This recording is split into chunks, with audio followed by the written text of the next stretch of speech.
अस्सलाम वालेकुम बच्चों, उम्मीद है आप लोग ठीक ठाक होगे और मज़े में होगे, खैर खैरियत से होगे और पढ़ रहे होगे। ठीक है।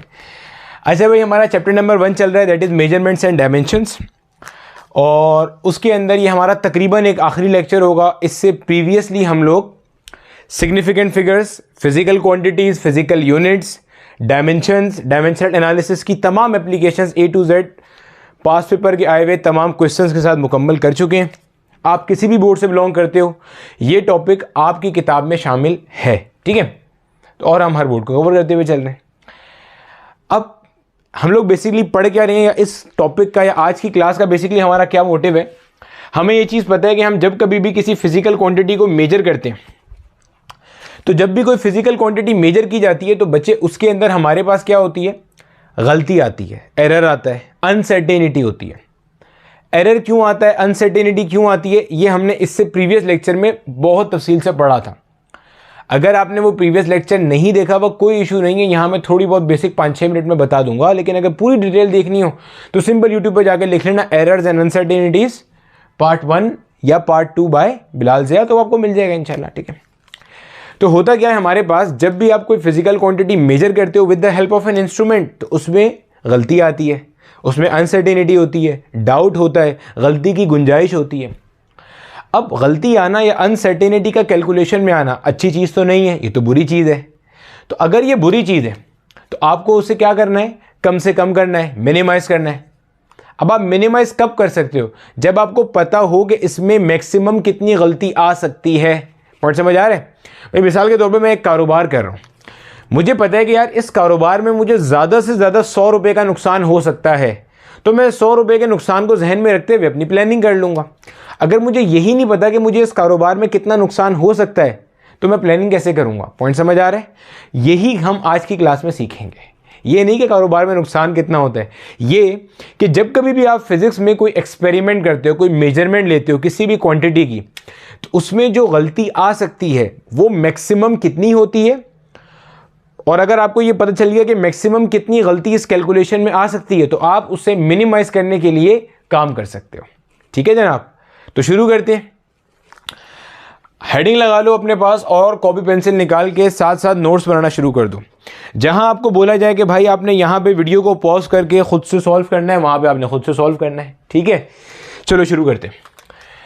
देखो बच्चे, हम लोगों ने स्टार्ट में एक बात ये करी थी कि हमारे पास जब भी कोई फिजिकल क्वांटिटी होती है और आप उस फिजिकल क्वांटिटी को मेजर करते हो किसी भी इंस्ट्रूमेंट की मदद से, तो आपके पास कोई ना कोई वैल्यू आती है जिसको हम मेजर्ड वैल्यू कहते हैं, जिसको हम ऑब्जर्व वैल्यू कहते हैं। और इस ऑब्जर्व वैल्यू में जो आपके पास आ रही होती है, इसमें होती है आपके पास अनसर्टेनिटी।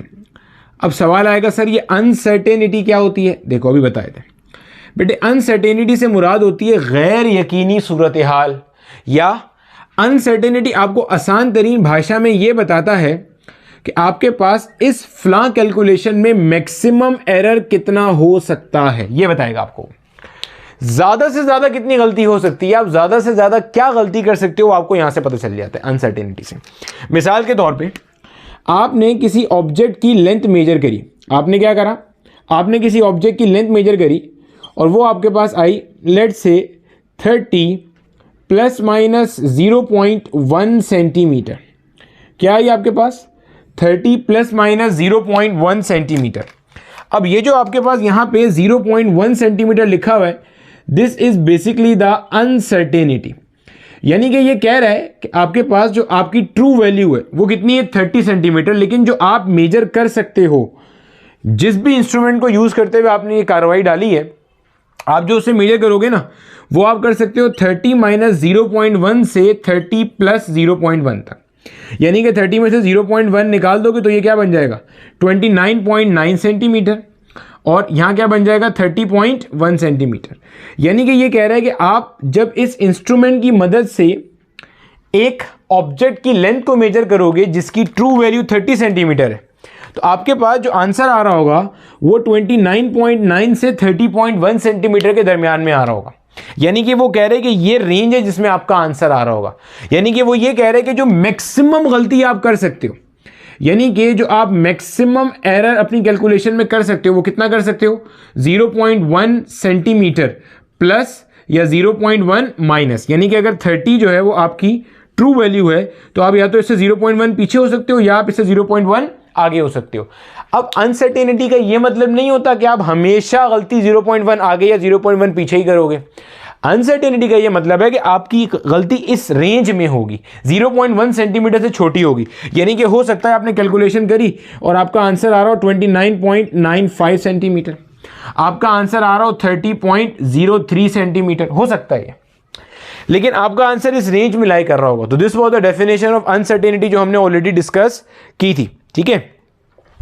फिर हमने लास्ट लेक्चर के अंदर एरर और अनसर्टेनिटी का डिफरेंस भी पढ़ा था, ठीक है। तो अब मैं वो नहीं बता रहा क्योंकि उसकी फिलहाल यहाँ ज़रूरत नहीं है, लेकिन उसको आप चेक कर लेना अगर ज़रूरत पड़े तो। वैसे इस लेक्चर में कोई ज़रूरत नहीं पड़ेगी, हमें एरर और अनसर्टेनिटी के किसी डिफरेंस की कोई ज़रूरत नहीं पड़ेगी। खैर, तो जनाब अनसर्टेनिटी हमारे पास क्या थी कि मैक्सिमम कितना एरर एग्जिस्ट कर सकता है, वो जानना क्यों ज़रूरी है, क्यों आप इंटरेस्टेड हो मैक्सिमम एरर जानने में। वो जानना इसलिए ज़रूरी है ताकि आपको जब पता होगा ना कि जनाब इतनी गलती एग्जिस्ट कर सकती है तो आप उसे कम करने की कोशिश करोगे, ठीक है।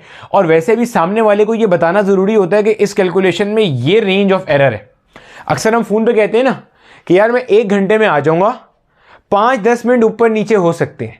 वो जो हम कहते हैं ना 5-10 मिनट ऊपर नीचे हो सकते हैं, वो आप अनसर्टेनिटी तो बता रहे हो और क्या बता रहे हो कि यार मैं 1 घंटे में आ जाऊँगा लेकिन 5 से 10 मिनट ऊपर नीचे हो सकते हैं। वो ऊपर ही होते हैं हमेशा, नीचे तो नहीं होते, खैर, लेकिन बार अच्छा। इसी तरह से बच्चे जब हम लोग पढ़ रहे थे, आपको याद होगा हमने अनसर्टेनिटी की कुछ टाइप्स पढ़ी थी।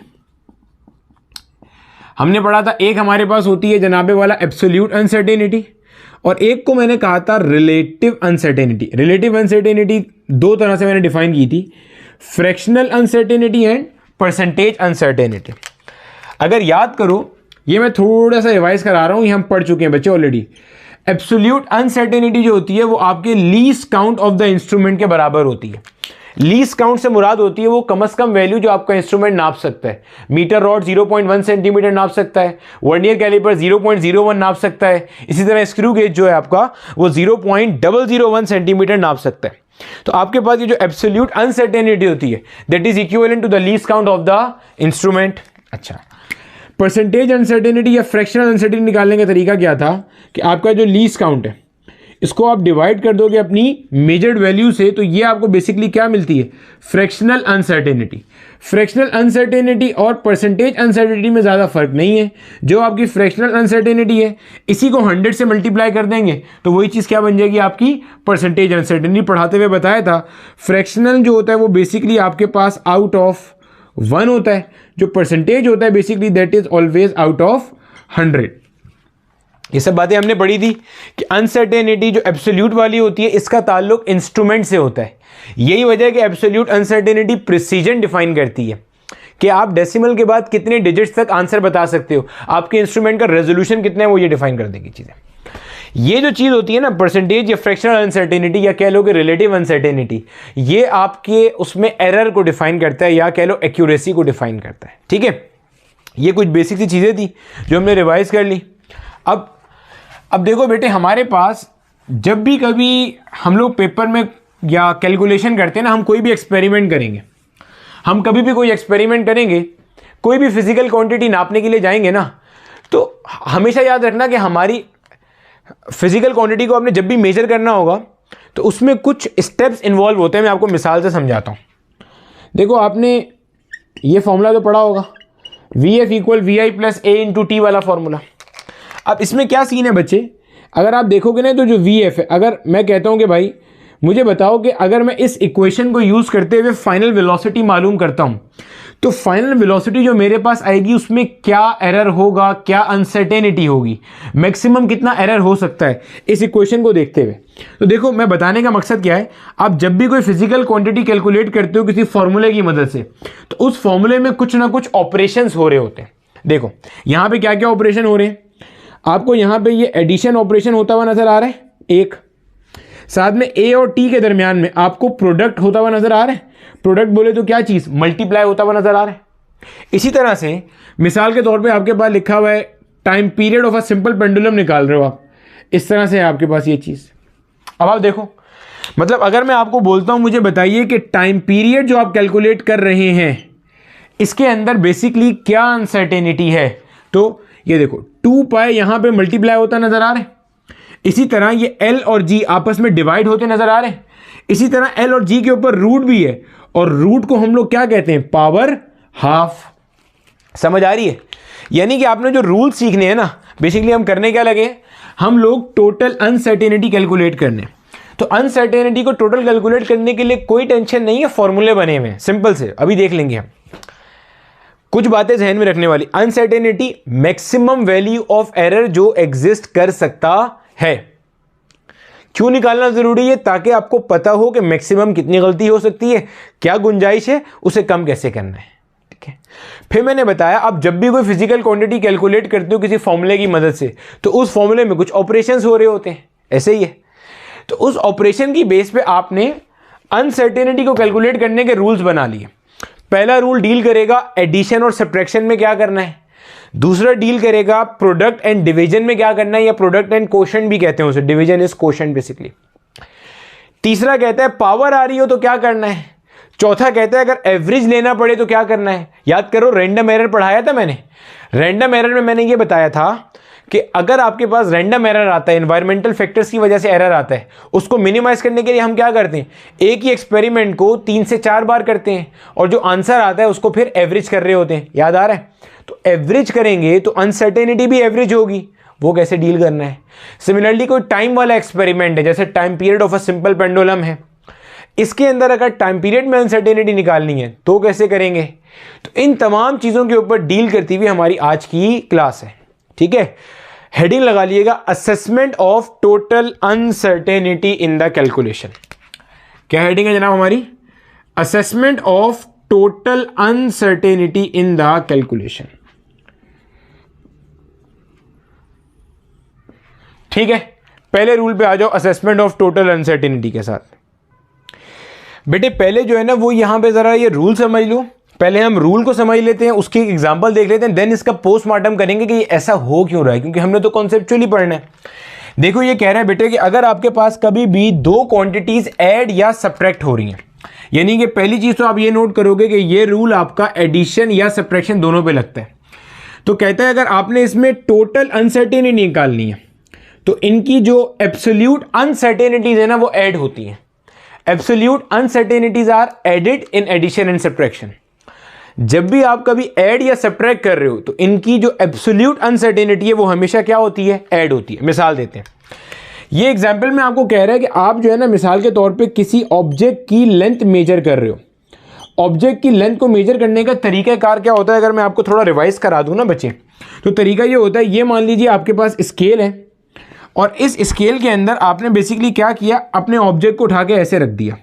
एक तरीका तो ये होता है ऑब्जेक्ट को एक एंड 0 पे रखो, दूसरा एंड जहां भी जा रहे हो वैल्यू पढ़ लो। दूसरा ये होता है कि जहां आपका दिल करे ऑब्जेक्ट को वहां रख दो। अब जाहिर है एक रीडिंग आप पढ़ोगे यहां से आएगी, एक रीडिंग आप पढ़ोगे यहां से आएगी। अगर आप बड़ी रीडिंग में से छोटी रीडिंग को माइनस करोगे तो ऑब्जेक्ट की लेंथ आपको मिल जाएगी। मिसाल के तौर पे यहां वाली रीडिंग आपकी आई 30 सेंटीमीटर, यहां वाली रीडिंग आई आपकी 12 सेंटीमीटर।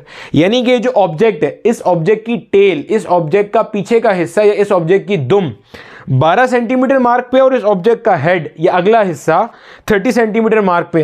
तो लेंथ कितनी हो गई जनाब, 30 - 12, यानी कि 18 सेंटीमीटर इस ऑब्जेक्ट की क्या है, लेंथ है।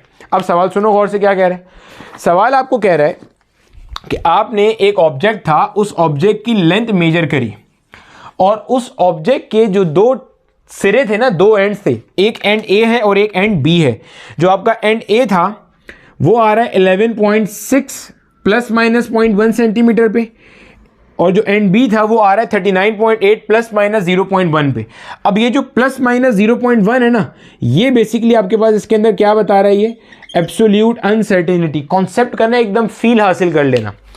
ये बता रहा है कि देखो जो ऑब्जेक्ट है ना एंड ए पे, वो 11.6 तो ट्रू वैल्यू है, लेकिन 0.1 ± हो सकता है। 0.1 ± हो सकता है का मतलब ये है 0.1 अनसर्टेनिटी एग्जिस्ट कर रही है due to the least count of the instrument, क्योंकि एब्सोल्यूट अनसर्टेनिटी होती किसकी वजह से, लीस्ट काउंट की वजह से। इसी तरह वो कह रहा है जो अगला हिस्सा है उसमें 39.8 तो ट्रू वैल्यू है, लेकिन जो अनसर्टेनिटी है, जो एक्सपेरिमेंट में डाउट है कि कितनी गलती हो सकती है मैक्सिमम, दैट इज 0.1 सेंटीमीटर। अब ये क्या कह रहा है, अब बताओ आप लेंथ कैसे निकालोगे। देखो आपने जो लेंथ निकालनी है, आप लेंथ तो ऐसे ही निकालोगे, क्या बोलोगे 39.8 plus minus 0.1 minus 11.6 plus minus 0.1 centimetre, हाँ या ना भाई। अभी तो बताया लेंथ कैसे निकालते हैं, जो अगला सिरा जहां पे आ रहा है उसका वैल्यू लिखा, पिछला सिरा या पिछला एंड जहां आ रहा है उसका वैल्यू लिखा और दोनों को आपस में क्या कर दिया, माइनस कर दिया। अगर अगला सिरा 30 पे आ रहा है और पिछला सिरा 12 पे आ रहा है तो 30 में से 12 निकाल देंगे तो 18 सेंटीमीटर की लेंथ का ऑब्जेक्ट है। तो ये इसका अगला सिरा है, ये इसका पिछला सिरा है, माइनस करना है। अब देखो 39.8 में से आप सीधा सीधा 11.6 को माइनस करोगे, ठीक है। यहां करके देख लेते हैं कितना आ रहा है।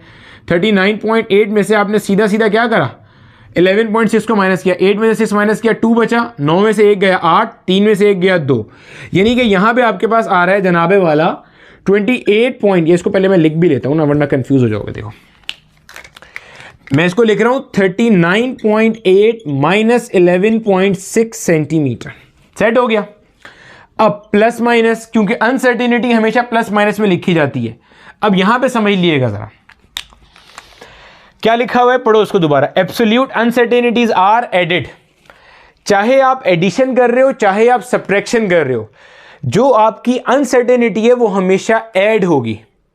ऐड क्यों होगी, ऐड ही क्यों होगी, अभी वो समझ में आ जाएगा आपको। पहले रूल समझ लो, फिर मैं इसका पोस्टमार्टम वहां करता हूं, परेशान नहीं होना, ठीक है। द एब्सोल्यूट मतलब जो आपकी अनसर्टेनिटी है ना वो हमेशा ऐड होगी। इसमें अनसर्टेनिटी क्या है, दिस इज अनसर्टेनिटी, इसमें क्या है, दिस इज अनसर्टेनिटी, तो ये दोनों क्या हो जाएंगी आपके पास, ऐड हो जाएंगी। यानी कि आप बोलोगे 0.1 प्लस 0.1, यानी कि आप बोलोगे जनाब इसमें जो आंसर आ रहा है इनको माइनस करके आंसर क्या आया 28.2 centimetre plus minus 0.2 centimetre. This is the final answer जो आप अपने पास कोट कर रहे होगे। देखो मैं फिर रिपीट कर रहा हूं कि यहां माइनस क्यों किया और यहां प्लस क्यों किया। लॉजिक समझ लेना, लॉजिक फिजिक्स में कोई चीज रट्टा नहीं है अगर आपको समझ में आता है। देखो भैया इधर आपने माइनस इसलिए किया क्योंकि you were suppose to find out the length of the object. तो जब आपने ऑब्जेक्ट की लेंथ मालूम करनी है तो कैसे निकालते हैं, जो अगला एंड जहां पर है और पिछला एंड जहां पर है दोनों को माइनस कर देंगे। तो मैंने वही किया, ट्रू वैल्यूज को माइनस कर दिया। जो उसमें अनसर्टेनिटी थी वो तो ऐड होगी हमेशा, यही तो कह रहे rule. Absolute uncertainties are always added. Absolute uncertainties को आपने क्या करना है, हमेशा ऐड करना है। क्लियर है, absolute uncertainties are always added. सही हो गया। अब देखो मिसाल के तौर पे यही वाला सवाल आपके पास ना, पहले एक और एग्जांपल कराता हूं फिर इसका पोस्टमार्टम करता हूं। मिसाल के तौर पे यही वाला सवाल होता आपके पास, आपको कहता है जो एंड ए है 11.6 प्लस माइनस 0.1। अब समझना मैं जरा सवाल चेंज कर रहा हूं। ये जो पहला क्वेश्चन था ना ये बलूचिस्तान टेक्स्ट बोर्ड की एग्जाम्पल से था। अब ये वाला क्वेश्चन जो है ना ये बिलाल के दिमाग से आ रहा है, ठीक है। बहरहाल मैं आपको बता रहा हूं। अब ये कह रहा है आपने दो ऑब्जेक्ट्स को ऐसे रखा हुआ है कि पहले के हेड पे दूसरे की टेल आ रही है। यानी कि ये मान लो आपका ऑब्जेक्ट नंबर 1 है और ये मान लो आपका ऑब्जेक्ट नंबर 2 है, ऐसा कह रहा है वो, ठीक है। जो आपका ऑब्जेक्ट नंबर 1 है यहां मान लो आपका कोई स्केल है, ये मान लो आपका क्या है, कोई स्केल है। ये कह रहा है कि आपका जो ऑब्जेक्ट नंबर 1 है, ऑब्जेक्ट नंबर 1 का हेड जहां आ रहा है वो ए पॉइंट है। ऑब्जेक्ट नंबर 1 का हेड जहां आ रहा है वो ए पॉइंट है और ऑब्जेक्ट नंबर 2 का हेड जहां आ रहा है वो बी पॉइंट है। ठीक हो गया। ये ऑब्जेक्ट नंबर 1 का हेड आ रहा है और ये ऑब्जेक्ट नंबर, क्लियर हो गया। या ऐसे कर लो, आपने जब ऑब्जेक्ट नंबर, या यूं कर लो कि आपने अगर ऑब्जेक्ट नंबर 1, ये ऑब्जेक्ट ए है आपका और एक आपका ऑब्जेक्ट बी है, ठीक है। एक ऑब्जेक्ट ए है, ये मान लो आपका एक ऑब्जेक्ट ए है, और आसान कर लो, एक ऑब्जेक्ट ए है और एक ऑब्जेक्ट बी है। ऑब्जेक्ट ए की लेंथ ये है, ऑब्जेक्ट बी की लेंथ ये है, ठीक है। एक ऑब्जेक्ट ए है उसको आपने नापा किसी तरह से, उसकी जो पूरी लेंथ आई वो ये रही। एक ऑब्जेक्ट बी है उसकी आपने पूरी लेंथ वैन नाप ली तो वो लेंथ ये आ रही है, मिसाल के तौर पे किसी भी इंस्ट्रूमेंट की मदद से नापा आपने। अब ये कह रहा है आपने इसे एंड टू एंड कनेक्ट कर दिया। एंड टू एंड का मतलब ये ऑब्जेक्ट ए ये ऑब्जेक्ट बी आपने ऐसे कनेक्ट कर दिया। बता रहे जनाब टोटल लेंथ बताओ, क्या बोल रहा है, टोटल लेंथ बताओ। सवाल समझते हो, ऑब्जेक्ट ए की ये लेंथ है, ऑब्जेक्ट बी की ये लेंथ है। You are suppose to find out the total length. अब जब आप टोटल लेंथ निकालोगे तो कैसे निकालोगे, आप बोलोगे total length will be equal to length of object A plus length of object B, object A की लेंथ कितनी है 11.6 प्लस माइनस 0.1 प्लस, ये प्लस क्यों आ रहा है, क्योंकि वो सवाल में आपको कह रहा था जनाब टोटल लेंथ बतानी है, उसकी कितनी है 39.8 प्लस माइनस 0.1। मैं देख लूँ ज़रा, नज़र भी आ रहा है। अब जो ट्रू वैल्यूज थी उन पे तो यही होगा जो हो रहा है, 11.6 प्लस 39.8 प्लस माइनस, जो अनसर्टेनिटीज हैं वो हमेशा क्या होती हैं, ऐड होती हैं, एब्सोल्यूट अनसर्टेनिटीज। 0.1 प्लस 0.1 सिंप्लीफाई करा इसे, 6 में 8 ऐड किया 14, 9 प्लस 1 10, 10 और 1 11, 1 और 1 2, 2 और 3 5, 51.4 सही किया है ना, बिल्कुल सही किया, ठीक है। 51.4 प्लस माइनस 0.2 सेंटीमीटर, ये पॉइंट समझ में आ गई हमारे पास, ये आपने आंसर निकाल लिया। तो पहला रूल मैं फिर से रिवाइज कर रहा हूं, उसको अपने जहनों में जरा फिट कर लो। पहला रूल क्या है, जब कभी भी आप एडिशन कर रहे हो या सब्ट्रैक्शन कर रहे हो, absolute uncertainties are always added. अब जहन में सवाल आ रहा होगा सर, अगर एब्सोल्यूट अनसर्टेनिटी दी ही ना हो, रिलेटिव अनसर्टेनिटी दी हो या परसेंटेज अनसर्टेनिटी दी हो, फिर क्या करें। तो परसेंटेज अनसर्टेनिटी जो होती है, अगर वो आपको गिवन है और आपको एब्सोल्यूट अनसर्टेनिटी नहीं गिवन, फिर क्या करोगे, फिर भी आप एब्सोल्यूट अनसर्टेनिटी निकालोगे। किस तरह से, सवाल को गौर से पढ़ोगे, सवाल वाले ने इंस्ट्रूमेंट डिफाइन किया हुआ होगा। अमूमन ये क्वेश्चन आते हैं और 3 इंस्ट्रूमेंट आपके कोर्स में है, एक मीटर रॉड है दैट इज 0.1 सेंटीमीटर जिसका लीस्ट काउंट है, वही एब्सोल्यूट अनसर्टेनिटी होगी। एक क्या है, वर्नियर कैलिपर 0.01 सेंटीमीटर है, और एक और क्या है, स्क्रू गेज 0.001 सेंटीमीटर। इन 3 में से आपसे कोई इंस्ट्रूमेंट पूछेगा और कोई चौथा इंस्ट्रूमेंट वो बीच में लाने वाला नहीं है। अब सवाल आता है कि सर ये ऐसे ही क्यों हो रहा है, ठीक है, मतलब और किसी तरह से क्यों नहीं हो पा रहा है ये। तो देखो ये और किसी तरह से क्यों नहीं हो रहा है, absolute uncertainties are always added. Sir हमें समझ में तो आ गया, लेकिन ना कॉन्सेप्ट की फील नहीं आ रही। चलो अब जरा हम ना कॉन्सेप्ट की थोड़ी फील हासिल कर लेते हैं कि क्या होता है। देखो मेरा बेटा, मिसाल के तौर पे आपके पास, आपने कोई ऑब्जेक्ट है, एक ऑब्जेक्ट है ए, उस ऑब्जेक्ट की लेंथ आपके पास है 10 प्लस माइनस 0.1 सेंटीमीटर, ठीक है। एक और ऑब्जेक्ट है, मान लीजिए ऑब्जेक्ट बी, और इसकी लेंथ है 2 plus minus let's say 0.04 centimetre, ठीक है, प्लस माइनस 0.04 सेंटीमीटर। मैंने कहा भाई मैंने इसको किसी इंस्ट्रूमेंट की मदद से मेजर किया तो 10 प्लस माइनस 0.1 सेंटीमीटर आ रहा है आंसर। इसको मेजर किया किसी और इंस्ट्रूमेंट की मदद से जिसका लीस्ट काउंट 0.04 था, तो 2 प्लस माइनस 0.04 आ रहा है। अब मेरा सवाल वही है, मैंने बोला कि यार मैंने इन दोनों ऑब्जेक्ट्स को ना ऐसे रखा है, ये मान लो ए ऑब्जेक्ट है, ये मान लो बी ऑब्जेक्ट है, ऐसे हेड टू हेड कनेक्ट करके रख दिया मैंने, ठीक है, ऐसे रख दिया मैंने। अब अगर मैंने इसको ऐसे रख दिया तो मुझे आपने इसकी टोटल लेंथ बतानी है। You are suppose to find out the total length of the object. आपने इसकी टोटल लेंथ कैलकुलेट करनी है। देखो करना तो अब आपको आ गया, टोटल लेंथ कैसे कैलकुलेट करोगे, ये 10 में 2 को जोड़ोगे क्या आएगा 12, प्लस माइनस 0.1 में 0.04 को जोड़ोगे क्या आएगा 0.14 सेंटीमीटर। अब जरा यहां पे ना अपना कॉन्सेप्ट सीधा करो कि यार इसको हमेशा हम लोग ऐड ही क्यों करते हैं, इसलिए कि ये एंड टू एंड रखा हुआ है, नहीं। अभी मैंने आपको जो पहली एग्जांपल कराई थी उसमें तो आपने एक वैल्यू में से दूसरी वैल्यू को माइनस किया था, क्योंकि उसमें सवाल की नेचर चेंज थी। उसमें क्या था, एक ऑब्जेक्ट है, उसका ये वाला सिरा स्केल पे यहाँ आ रहा है, ये वाला सिरा स्केल पे यहाँ आ रहा है, तो अगर आपको इसकी टोटल लेंथ चाहिए तो आप दोनों जो एंड्स हैं उनकी जो रीडिंग है उन्हें आपस में क्या कर दोगे, सब्ट्रैक्ट कर दोगे। तो वहाँ सब्ट्रैक्ट किया था आपने, जो सब्ट्रैक्ट किया था तब भी आपने एब्सोल्यूट अनसर्टेनिटीज को ऐड किया था, यहाँ ऐड कर रहे हैं तब भी ऐड कर रहे हैं। पहले तो ये ध्यान में रखो, आप अपनी ट्रू वैल्यू के साथ कुछ भी करते रहो, आप अपनी ट्रू वैल्यू को ऐड करो या सब्ट्रैक्ट करो, इसका अनसर्टेनिटी की सेहत पे कोई फर्क नहीं पड़ता। Uncertainties are always added. पहला पॉइंट क्लियर है, लिख लेना अपने पास। आप ट्रू वैल्यूज को सब्ट्रैक्ट करो, बड़ी में से छोटी निकालो, या इन्हें ऐड करो, एब्सोल्यूट अनसर्टेनिटी की सेहत पे कोई फर्क नहीं पड़ेगा। During the assessment of total uncertainty, जब एडिशन या सब्ट्रैक्शन हो रही होगी, absolute uncertainties are always added. अब ऐसा होता क्यों है, ये कॉन्सेप्ट समझो। मैंने बताया था ना अनसर्टेनिटी क्या होती है, मैक्सिमम एरर जो हो सकता है। अब जरा समझो, देखो ये जो आपके पास पहली वैल्यू है, इस पहली वैल्यू के 2 पॉसिबिलिटीज हैं, या तो 10 प्लस 0.1 हो सकता है या 10 माइनस 0.1 हो सकता है, हाँ या ना। भाई जब आप ये करते हो तो यही हो सकता है ना, या तो ये 10 प्लस 0.1 हो सकता है एक एंड पे, या 10 माइनस 0.1 हो सकता है। यही एक्सट्रीम केसेस है, बाकी हर केस में तो इसके दरमियान में ही वैल्यू लाई करेगी ना। भाई जब आप कहते हो एक ऑब्जेक्ट की लेंथ 10 प्लस माइनस 0.1 है, तो मैक्सिमम भंड वाला केस प्लस साइड पे ये हो सकता है, मैक्सिमम भंड वाला केस माइनस साइड पे ये हो सकता है। अब जरा यहां देखो, जब आप इसको कहते हो तो इसके भी यही दो केसेस हैं, या तो आप बोलोगे 2 प्लस 0.4, या आप कहोगे 2 माइनस 0.4, ऐसे ही है। अच्छा, अब जरा यहां भी देखो, यहां भी यही दो केसेस होंगे, 2 प्लस 0.4 और 2 माइनस 0.4। क्लियर हो गया? अच्छा, अब अगर आप देखोगे तो अगर यहां पे मिसाल के तौर पे आपके पास प्लस 0.1 है, यानी कि आपने जितनी ट्रू वैल्यू है उससे 0.1 सेंटीमीटर ज्यादा मेजर कर लिया।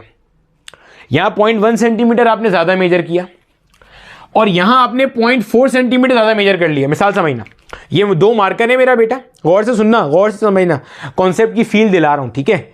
ये दो मार्कर हैं ए और बी, ठीक है। आपने ए मार्कर को 0.1 सेंटीमीटर ज्यादा मेजर कर लिया और बी मार्कर को 0.04 है, सॉरी 0.4 नहीं है, ये 0.04 है। आपने बी मार्कर को क्या किया, आपने बी मार्कर को आपने बी मार्कर को 0.04 सेंटीमीटर ज्यादा मेजर कर लिया। तो अब टोटल भंड कितना हुआ, दिस भंड प्लस दिस भंड, यानी कि कुल मिला के ये हो जाएगा 0.14। हाँ ना भाई, भाई जब ऐसे रख रहे हो ये भंड प्लस ये भंड तो मिला के इतना भंड हो गया। अच्छा, अब देखो, आपने पहले मार्कर को 0.1 ज्यादा मेजर किया लेकिन अगले वाले को 0.04 कम मेजर किया, तो नेट भंड कितना हुआ, 0.1 माइनस 0.04, ऐसे ही भंड हो गया। यानी कि एक तरह से आप देखोगे तो आपके पास जो कुल कैलकुलेशन में जो भंड बचेगा आपके पास, या कुल जो भंड आ रहा होगा, वो बेसिकली आपके पास क्या होगा, 0.1 माइनस 0.04 माइनस करने के बाद आंसर आता है 0.06। इसी तरह से यहां होगा, यहां पे आपने इसको 0.1 कम मेजर किया और इससे 0.04 ज्यादा मेजर किया, तो जो टोटल गलती आएगी वो कितनी आएगी, माइनस का 0.06। देखो मैं फिर रिपीट कर रहा हूं, इसे आपने 0.1 एक्चुअल से कम मेजर किया है और इसे 0.04 ज्यादा मेजर किया है, तो नेट गलती कितनी है, माइनस 0.1 प्लस 0.04, ये नेट गलती आ गई। आपने इसको माइनस 0.1 मतलब 0.1 कम मेजर किया और इसे 0.04 कम मेजर किया, तो दोनों की गलती ऐड होके हो गई माइनस का 0.14। क्लियर है? अब अनसर्टेनिटी मतलब यही चार केसेस पॉसिबल है ना, और तो कोई केस नहीं है भाई, या तो इसमें 0.1 ज्यादा होगा या 0.1 कम होगा। फिर इसके अंदर भी दो ही पॉसिबिलिटीज थी, तो 0.04 ज्यादा होगा या 0.04, मतलब बाकी की जो गलतियां हैं वो तो इन गलतियों के दरमियान में ही छुपी रहेंगी ना, हाँ या ना, बाकी गलतियां तो इनके दरमियान में ही रहेंगी, आगे पीछे तो नहीं होंगी। ठीक है, अब आप गौर से देखो, भंड जरा देखते हुए चलो। अनसर्टेनिटी क्या होती है, मैक्सिमम एरर। तो मैक्सिमम एरर ये नजर आ रहा है प्लस साइड पे, और मिनिमम एरर या मैक्सिमम एरर नेगेटिव साइड पे ये नजर आ रहा है। चेक कर रहे हो, चेक कर रहे हो। और जब हम अनसर्टेनिटी की बात करते हैं तो हमेशा हमें सवाल में क्या लिखना होता है, maximum possible error that can exist. Clear हो रहा है? तो मैं ये तो नहीं मानूंगा ना कि यहां पे इसके प्लस और इसके माइनस की वजह से एरर कम हो रहा है, या इसके माइनस इसके प्लस की वजह से एरर कम हो रहा है। मैं तो बताऊंगा मैक्सिमम गलती प्लस साइड पे या मैक्सिमम गलती माइनस साइड पे क्या हो सकती है। क्लियर है? जब आप फेडरल बोर्ड की किताब खोल के देखोगे तो उन्होंने यही चीज with the help of mathematical step समझाई हुई है कि आपके पास एक जो है इंस्ट्रूमेंट, उससे आपने चीज मेजर करी वो ये आ रही है, दूसरी को मेजर किया उसके अंदर जो भंड आ रहा है वो ये आ रहा है। तो अगर आपने अब इनको ऐड करते हो तो ट्रू वैल्यूज ऐसे ऐड हो जाएंगी, a plus B plus minus, और आपके पास जो एब्सोल्यूट अनसर्टेनिटीज होती हैं ये एडिशन या सब्ट्रैक्शन में हमेशा क्या होती हैं, ऐड होती हैं। ये एडिशन वाला इक्वेशन लिखा हुआ है उन्होंने, और अगर इसी में से आपने इसको माइनस करना है, यानी कि अगर सब्ट्रैक्शन हो रही है तो ट्रू वैल्यूज आपस में क्या होंगी, सब्ट्रैक्ट होंगी, और जो अनसर्टेनिटीज है एब्सोल्यूट वाली वो तब भी मेरा बेटा क्या हो रही होंगी, ऐड हो रही होंगी। पॉइंट समझ में आ गया? याद रहेगी अब ये बात सारी कि आपके पास एब्सोल्यूट अनसर्टेनिटीज ऐड क्यों होती हैं, क्योंकि आप जितनी ज्यादा कैलकुलेशन करते जाओगे, गौर से सुनना, जितनी ज्यादा कैलकुलेशन करते जाओगे तो उसमें जो एरर आने के चांसेस हैं वो उतने क्या होंगे, बढ़ते जा रहे होंगे। भाई एक वैल्यू में सर्टेन एरर है, दूसरे में सर्टेन एरर है, आपने दोनों को ऐड कर दिया या सब्ट्रैक्ट कर दिया। अगर आपने दोनों को सब्ट्रैक्ट कर दिया तब भी आपने ऑपरेशन किया, ऐड कर दिया तब भी आपने ऑपरेशन किया। कोई भी मैथमेटिकल ऑपरेशन एरर वाली वैल्यू पे करने से एरर का मैग्नीट्यूड क्या होता है, बढ़ता है, भले वैल्यू खुद क्या हो रही हो, कम हो रही हो। पॉइंट क्लियर हो गया। तो एडिशन और सब्ट्रैक्शन करते हुए आपके पास जो एब्सोल्यूट अनसर्टेनिटीज हैं दे आर ऑलवेज एडिड। अब आगे चलते हैं। अच्छा बेटे, अब देखो हमारे पास अब आ रहा है मल्टीप्लिकेशन और डिवीजन का असूल। इसके लिए जो है ना हम एग्जांपल करेंगे तो ऑब्वियसली हमें समझ में आ ही जाएगा, कोई परेशानी नहीं है। एडिशन सब्ट्रैक्शन में क्या होता था, जो आपकी एब्सोल्यूट अनसर्टेनिटीज थी ना वो सीधा सीधा जमा हो जाती थी हमेशा। और मैंने आपको एग्जांपल से साबित किया, चाहे आपकी measured value, actual value subtract हो रही हो या प्लस हो रही हो, absolute uncertainties are always going to add. उसका रीजन बताया। अगर एक कैलकुलेशन में डाउट है, अनसर्टेनिटी है, उसको आप दूसरी में जोड़ रहे हो, तीसरी में जोड़ रहे हो, तो जो डाउट है वो बढ़ेगा, एक्चुअल वैल्यू भले क्या हो रही हो, कम हो रही हो। यहां पे क्या है, अगर दो या दो से ज्यादा क्वांटिटीज मल्टीप्लाई हो रही हैं या डिवाइड हो रही हैं, then their relative uncertainties are added. Relative uncertainty जो होती है ना बेटे, वो होती है फ्रैक्शनल अनसर्टेनिटी या परसेंटेज अनसर्टेनिटी। अगर मैं याद दिलाऊं, फ्रैक्शनल अनसर्टेनिटी क्या होती है, least count upon measured value multiply by 100, या इसी को हम एक और तरह से भी लिखते हैं, least count is basically absolute uncertainty upon measured value multiply by 100। ये परसेंटेज अनसर्टेनिटी है। अगर इतने हिस्से की बात करूंगा सिर्फ, ये जिसको मैं डॉटेड लाइन में शो कर रहा हूं, ये आपके पास फ्रैक्शनल अनसर्टेनिटी है, सिंपल। तो दिस इज फ्रैक्शनल अनसर्टेनिटी और मल्टीप्लाई बाय 100 कर देंगे तो it will be percentage uncertainty. मतलब दोनों ही आपके पास बेसिकली क्या कहला रही होती हैं, ये रिलेटिव अनसर्टेनिटीज। ठीक है, रिलेटिव अनसर्टेनिटी का कोई यूनिट नहीं होता, एब्सोल्यूट अनसर्टेनिटी का वही यूनिट होता है जो मेन वैल्यू का होता है। Now come to the example. पहले एग्जांपल सॉल्व करते हैं, खुद ही समझ जाएंगे हम लोग क्या हो रहा है। आपको कह रहा है using the relation F equals MA determine the total uncertainty in the calculation of force. बोल रहा है फोर्स आपने फाइंड आउट करनी है और फोर्स के अंदर कैलकुलेशन करते हुए जितनी अनसर्टेनिटी आएगी वो भी आपने बतानी है। और आपको वैल्यूज दी हुई है, मास की वैल्यू आपको दी हुई है 60 प्लस माइनस 0.5 किलोग्राम, एक्सेलरेशन का वैल्यू दिया हुआ है 5 प्लस माइनस 0.2 मीटर पर सेकेंड स्क्वायर। ऐसे ही है। देखो सबसे पहला स्टेप जो आपने करना है, अपने यहां पे ना स्टेप्स लिख लेना ताकि कभी ना फंसो। सबसे पहले आपने रिलेटिव अनसर्टेनिटी को कैलकुलेट करना है। पहला स्टेप क्या है, रिलेटिव अनसर्टेनिटी को कैलकुलेट करना है। दूसरा स्टेप क्या है, जो चीज निकालने के लिए दी गई है ना उस वैल्यू की कैलकुलेशन करनी है। जो चीज निकालने के लिए दी गई है उस वैल्यू की कैलकुलेशन करनी है। मतलब अभी आपको क्या निकालने के लिए दिया है, फोर्स, तो फोर्स की कैलकुलेशन कैसे होगी, m times of a। Third step क्या है, जो रिलेटिव अनसर्टेनिटीज है ना इन्हें आपने क्या करना है, ऐड करना है और फाइनल रिजल्ट लिखना है। देखने में अजीब सा लग रहा होगा, अभी करते हैं समझ में आ जाएगा। देखो पहला स्टेप रिलेटिव अनसर्टेनिटीज को कैलकुलेट करना है। रिलेटिव अनसर्टेनिटीज किसकी होती हैं, ऐड या कैलकुलेट या किसको ऐड करना है। सवाल यहां पढ़ो जरा। If two or measured quantities are multiplied or divided, then their relative uncertainties are added. अब देखो अगर मैं आपके सामने फॉर्मूला लिखता हूं ना फोर्स कैलकुलेट करने का, F इक्वल्स MA, इसमें कौन मल्टीप्लाई हो रहा है, MA से मल्टीप्लाई हो रहा है, MA से मल्टीप्लाई हो रहा है, मास एक्सेलरेशन से मल्टीप्लाई हो रही है। तो मास की रिलेटिव अनसर्टेनिटी और एक्सेलरेशन की रिलेटिव अनसर्टेनिटी को ऐड करोगे तो फोर्स की टोटल अनसर्टेनिटी मिलेगी। क्लियर हो रहा है। इसी तरह से अगर मोमेंटम कैलकुलेट करने के लिए बोलता, मिसाल दे रहा हूं, पास पेपर में आया हुआ है, एक अनसर्टेनिटी होती मास में, एक होती वेलोसिटी में, तो मास की रिलेटिव अनसर्टेनिटी निकालते, वेलोसिटी की रिलेटिव अनसर्टेनिटी निकालते, फिर उसे क्या करते, मल्टीप्लाई करते। नहीं भाई, ट्रू वैल्यूज भले मल्टीप्लाई हो रही हो, आपने रिलेटिव अनसर्टेनिटी निकाल के क्या करना है, ऐड करना है। क्या करना है, ऐड करना है। जो ऐड करके रिलेटिव अनसर्टेनिटी आएगी वो आपके प्रोडक्ट की होगी। क्लियर हो गया।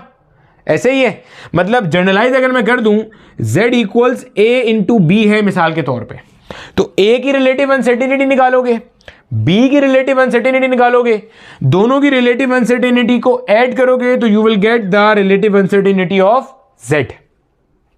इसी तरह z equals a upon b होता, तब भी a की निकालते, b की निकालते, फिर जमा करते तो z की आती। अभी देखते हैं, सही है। पहले हम निकालेंगे m की रिलेटिव अनसर्टेनिटी। रिलेटिव अनसर्टेनिटी निकालने के लिए यहाँ एप्सिलॉन का सिंबल लगता है, याद रखना। या आप लिख भी सकते हो कि फ्रैक्शनल अनसर्टेनिटी या percentage uncertainty in the calculation of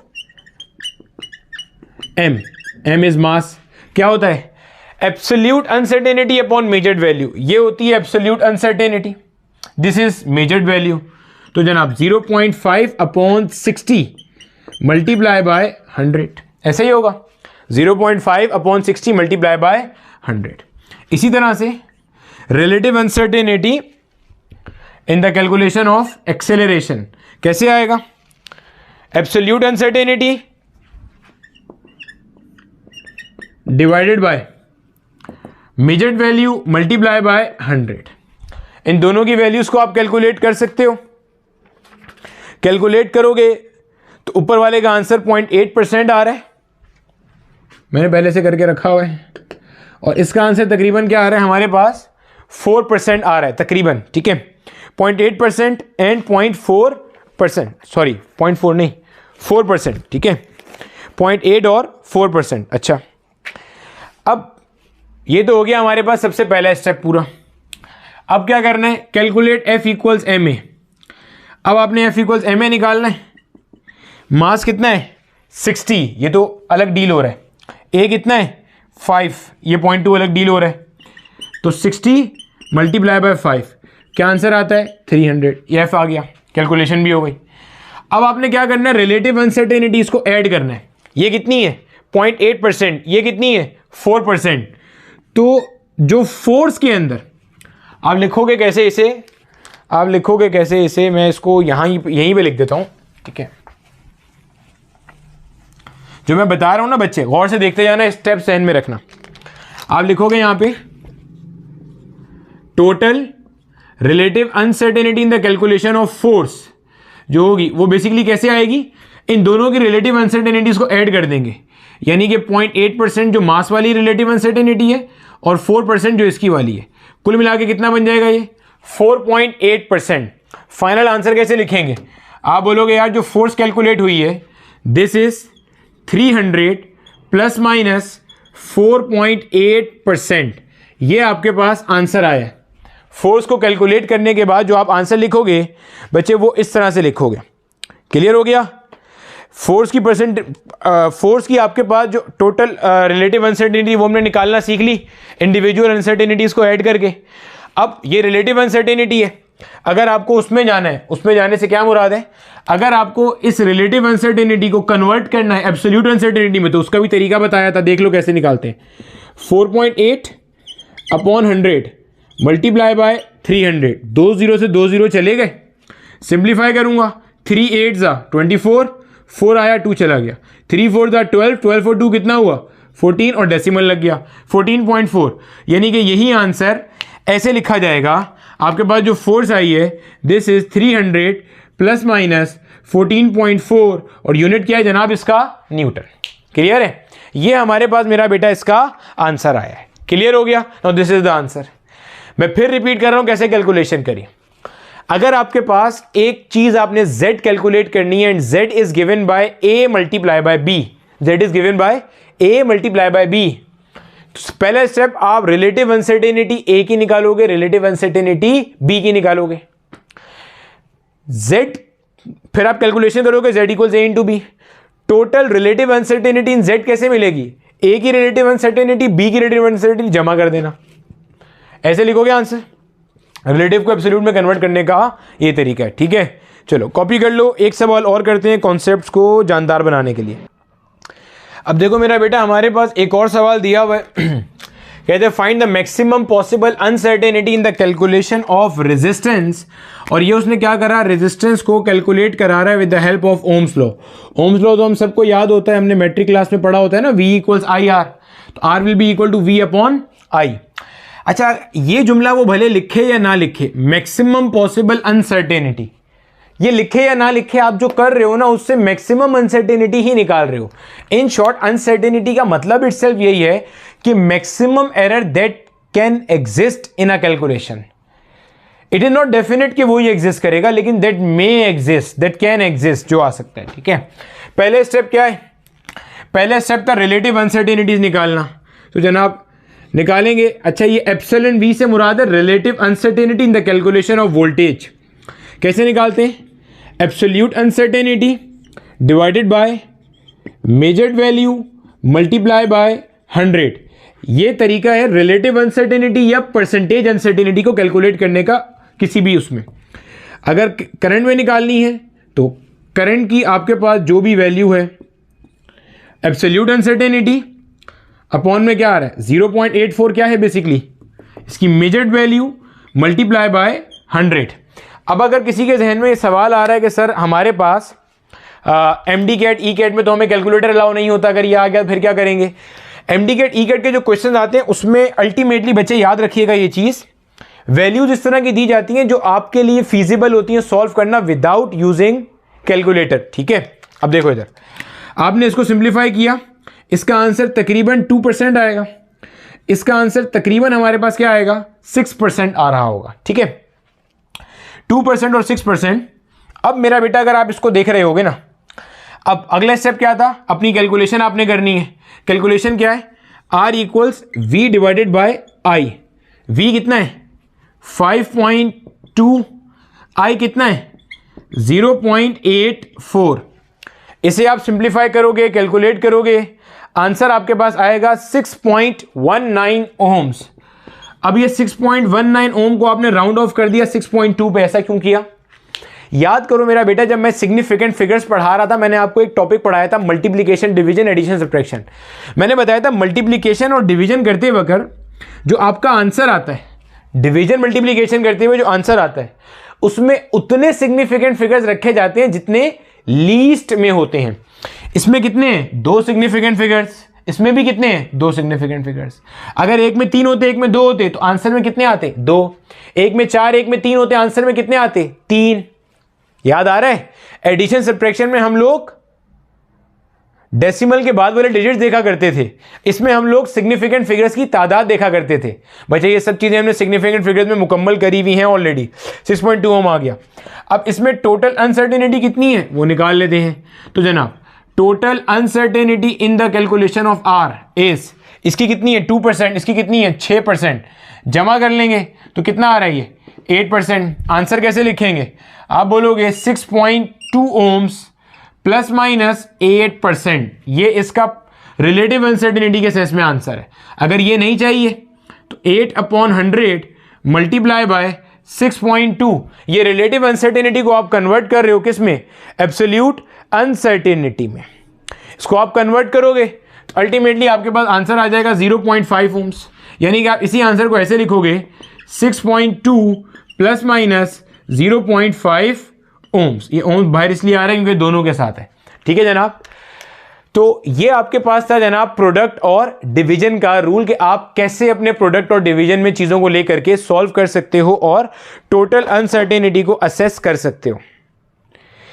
ठीक है मेरा बेटा, अब देखो हमारे पास यहाँ पे एक और क्वेश्चन हमें दिया हुआ है।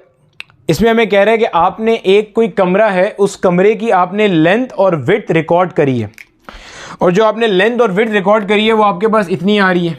ठीक है, अब आपने क्या करना है? अब आपने उस कमरे का एरिया फाइंड आउट करना है विद प्रॉपर अनसर्टेनिटी कि इसमें टोटल अनसर्टेनिटी क्या हो सकती है। एरिया का फॉर्मूला हमें पता है क्या होता है, लेंथ मल्टीप्लाई बाय ब्रेथ। तो वंस अगेन ये मल्टीप्लीकेशन वाला क्वेश्चन है, तो पहला स्टेप वही है, क्या करना है? रिलेटिव अनसर्टेनिटी इसको कैलकुलेट करना है। रिलेटिव अनसर्टेनिटी यानी कि परसेंटेज अनसर्टेनिटी इन लेंथ कैसे निकालेंगे भाई? जो इसका लीस्ट काउंट था या absolute uncertainty divided by the measured value यानी कि 3.955 multiply by 100। Similarly percentage uncertainty in the calculation of width, how will we find out? जो इसकी एब्सोल्यूट अनसर्टेनिटी है डिवाइडेड बाय जो इसकी मेजर्ड वैल्यू है मल्टीप्लाई बाय 100। यहां पे आप वीडियो को पॉज करके पहले कोशिश करो कि खुद सॉल्व करो, देन मेरे लेक्चर को आगे देखना कि तुम्हारा आंसर इससे मैच कर रहा है या नहीं कर रहा। ठीक है, ये हमारे पास एक लेंथ आ रही है और एक अल्टीमेटली हमारे पास क्या आ रही है? विड्थ आ रही है। ये हमारे पास आ रहा है 0.12%, ये मेरे पास आ रहा है 0.17%। ठीक है, अच्छा बेटे ये देखो हमारे पास ये क्वेश्चन था, हमने इसकी कैलकुलेशन करी है। कैलकुलेशन करने के बाद इसका आंसर आ रहा है 0.12%। सिंप्लीफाई करके देखा है मैंने भी। इसका आंसर हमारे पास आ रहा है 0.16%। ठीक है, रिलेटिव अनसर्टेनिटीज निकाल ली। उसके बाद क्या कैलकुलेशन करी आपने, एरिया निकाल लिया। एरिया कैसे निकाला, जो आपकी लेंथ की मेजर्ड वैल्यू थी और जो आपकी विड्थ की मेजर्ड वैल्यू थी, आपने दोनों को क्या करा, मल्टीप्लाई कर दिया। मल्टीप्लाई करने के बाद आपने यहाँ पे 4 सिग्निफिकेंट फिगर्स क्यों रखे हैं, क्योंकि इन दोनों में 4 सिग्निफिकेंट फिगर्स हमें दिख रहे हैं, इसलिए रख दिया। टोटल परसेंटेज अनसर्टेनिटी इन एरिया कैसे आएगी, इन दोनों की रिलेटिव अनसर्टेनिटीज को आपने जोड़ लेना है। यहाँ पे जोड़ लिया, क्या आंसर आया 0.28%।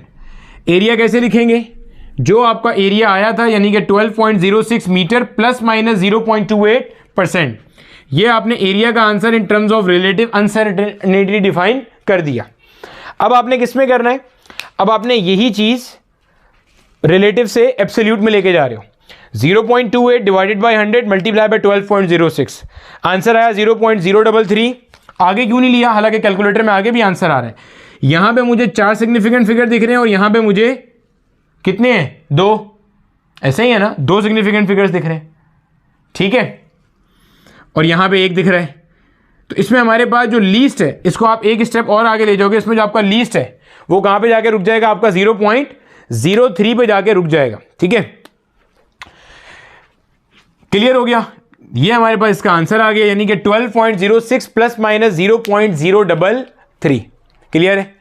इसी के अंदर हमारे पास फेडरल बोर्ड की एक और एग्जांपल है, उसमें उन्होंने थोड़ी सी ये वैल्यूज चेंज करी हुई हैं, आप वो करके भी इसको सिंप्लीफाई कर सकते हो। ठीक है, अमूमन हमारी कोशिश यही होती है कि हम लोग एटलीस्ट 2 सिग्निफिकेंट फिगर्स तक पे रखें इसको। ठीक है, इसके लिहाज से देखेंगे तो ये एक ही सिग्निफिकेंट फिगर आ रहा है, लेकिन अमूमन 100 को काउंट नहीं किया जाता। ठीक है, क्योंकि 100% की वजह से आ रहा होता है, इसलिए। ठीक है बहरहाल, इसलिए मैंने इसका आंसर 2 सिग्निफिकेंट फिगर्स के अंदर ही डिफाइन किया है, तो ये मेरा फाइनल आंसर आ गया। आज की क्लास में हमने असेसमेंट ऑफ अनसर्टेनिटी के अंदर 2 एप्लीकेशंस पढ़ी हैं। एडिशन सब्ट्रैक्शन में क्या करना है वो, और मल्टीप्लिकेशन डिवीजन में क्या करना है वो। अभी एक और बाकी है, पावर वाली, टाइमिंग एक्सपेरिमेंट वाली और एवरेज वैल्यूज वाली। वो हमारा इंशाल्लाह अगला लेक्चर होगा, उसके अंदर हम इसको वाइंड अप करने की कोशिश करेंगे।